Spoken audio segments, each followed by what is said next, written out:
looking back across the many chapters of my life.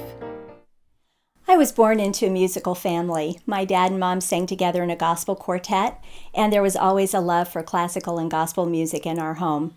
Mom was already teaching me nursery rhymes when I was teeny tiny, and from as far back as I can remember, I've had an innate love for rhythm and rhyme. I also remember being told that by the time I was just 2.5, maybe not even 3 years old, I actually was picking out melodies on a piano keyboard, and I was given a piano for my 3rd birthday, which became my lifelong companion.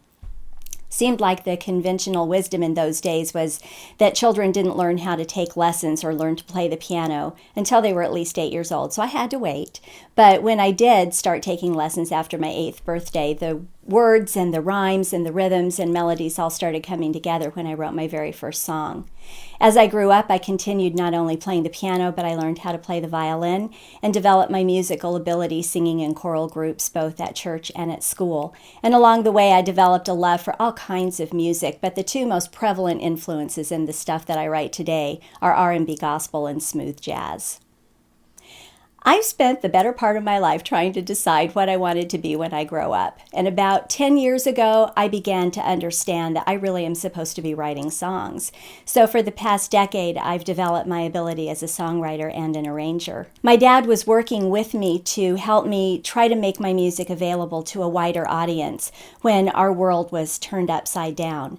My husband's job transferred us from the deserts of Nevada to the forests of Northern Virginia, and 30 days later, my dad passed away unexpectedly. I'm very well aware that the upheaval in our lives is not exclusive to our experience. There are so many people struggling through difficult and frightening times right now.